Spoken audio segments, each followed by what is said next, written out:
Scott, I've been watching you for a while now. You're different. Now, don't let anyone tell you that you have nothing to offer. Second chances don't come around all that often. I suggest you take a really close look at it.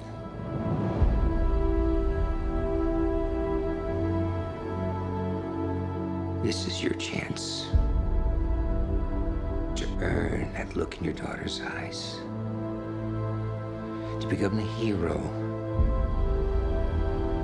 that she already thinks you are. It's not about saving our world. It's about saving theirs. Scott, I need you to be the Ant-Man. Huh.